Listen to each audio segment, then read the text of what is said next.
تو زکریا علیہ السلام کی یہ دعا ہے جو ابھی ہم نے سنی، اور انہوں نے اللہ تعالیٰ سے دعا کی کہ اے میرے رب عطا کر مجھے اپنے پاس سے پاکیزہ اولاد، بے شک تو خوب سننے والا ہے دعا کا۔ زکریا علیہ السلام اللہ تعالیٰ کے پیاروں میں سے تھے جن کو بہت عرصہ، طویل عرصہ اللہ تعالیٰ نے اولاد کی نعمت سے محروم رکھا، لیکن انہوں نے اللہ تعالیٰ سے کوئی شکوہ، کوئی شکایت نہ کی، بلکہ جب کبھی وہ دعا کرتے بھی اللہ تعالیٰ سے تو یہ کہتے ہیں کہ میں اللہ تعالیٰ سے مایوس نہیں ہوں۔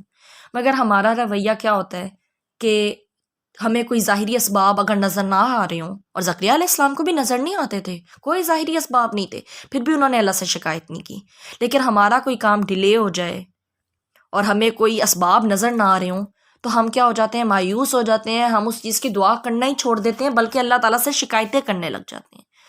لیکن زکریا علیہ السلام نے یہ طریقہ نہ اپنایا، انہوں نے اللہ تعالیٰ سے دعا کی، اور دعا کا طریقہ دیکھیں، ربی ربی کہہ کر شروع کی کہ اے میرے رب۔ اللہ تعالیٰ کے ساتھ جو تعلق ہے وہ ان کا بڑا مضبوط تھا، اور اس تعلق کے ساتھ اللہ تعالیٰ کو پکارا، اپنا رب کہا، اور کیا کہا کہ مجھے اپنے پاس سے اولاد دیں، پاکیزہ اولاد، صرف اولاد نہیں۔ بہت سارے لوگ صرف اولاد مانگتے ہیں، کبھی کبھار جب ہم اللہ تعالیٰ سے کوئی چیز مانگ رہے ہوتے ہیں نا، ہم کہتے ہیں بس ہمیں یہ چیز مل جائے، ہم یہ اس میں ہو سکتا ہے کوئی شر ہو، تو انہوں نے اللہ تعالیٰ سے پاکیزہ اولاد مانگی، نیک اولاد مانگی۔ اور جو دعا ہوتی ہے نا وہ انسان کی خواہشات بتاتی ہے، انسان کا جو اندر ہے نا دل، اس کو ظاہر کرتی ہے کہ اس کے دل میں کیا ہے۔ اب کوئی ویسے تو بہت دیندار ہو لیکن وہ اپنی آخرت کی دعا ہی نہ کرتا ہو، وہ اللہ تعالیٰ سے دنیا مانگتا ہو، تو کیا ہے کہ اس کے دل میں کیا ہے، صرف دنیا، اللہ کی محبت نہیں ہے، آخرت کی فکر نہیں ہے۔ تو یہاں پر انہوں نے اولاد مانگی، لیکن ساتھ پاکیزہ اولاد مانگی، جس کی جو ان کی دنیا کو اور جو ہے بابرکت بنا دے،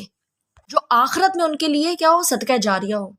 جس اولاد کی وجہ سے ان کو شرمندگی نہ اٹھانی پڑے، ایسی اولاد انہوں نے اللہ تعالیٰ سے مانگی۔ اور یہ جو پاکیزہ ہے اس میں ظاہری باطنی دونوں خوبیاں آ جاتی ہیں، یعنی اس کی اچھی سیرت ہو، اچھا اخلاق ہو،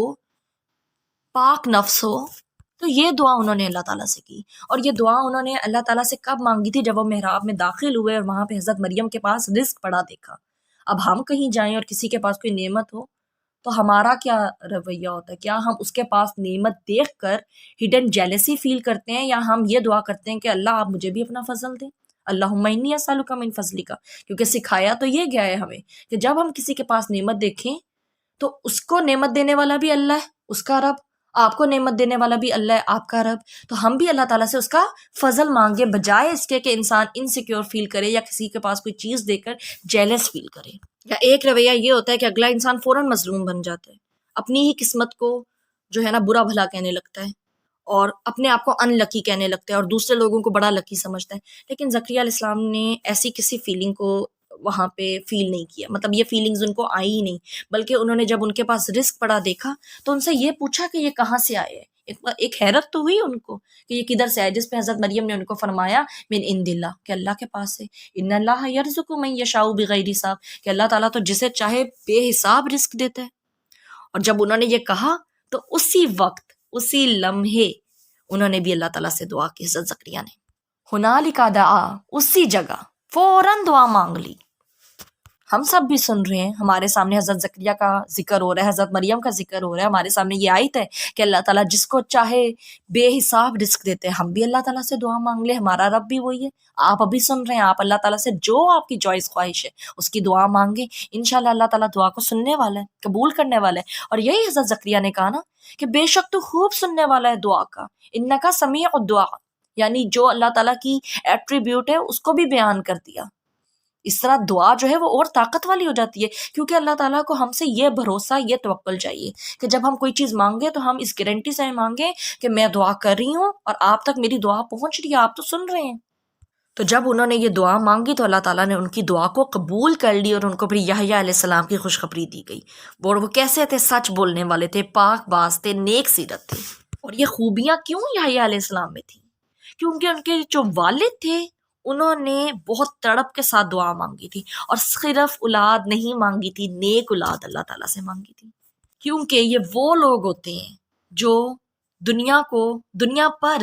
دین کو ترجیح دیتے ہیں، ان کے لیے دنیا امپورٹنٹ نہیں ہوتی۔ انہوں نے بھی کہا کہ مجھے اولاد دے جیسے تو نے مریم کو رزق دیا۔ اور پھر یہ دیکھیں، انہوں نے یہ بھی نہیں کہا کہ میری جو اولاد ہے اس کو بھی زیادہ سے زیادہ دنیا ملے، رزق ملے، اس کے لیے نیکی پسند کی، اللہ تعالیٰ کی اطاعت پسند کی، اور اللہ تعالیٰ کے ہاں وہ دعا قبول ہو گئی۔ جب کوئی اللہ تعالیٰ کی اطاعت کرنے کو پسند کرتا ہے، اللہ تعالیٰ کے حکم پر چلنے کو پسند کرتا ہے، نیکی کا راستہ پسند کرتا ہے اپنے لیے، اپنی اولاد کے لیے، تو اللہ تعالیٰ اس کی اس دعا کو سنتے ہیں۔ انسان کی ایسی دعائیں ضائع نہیں جاتی، کیونکہ اگر کوئی اللہ کے قریب ہونا چاہتا ہے تو اللہ اس کو خود سے دور نہیں کرتا۔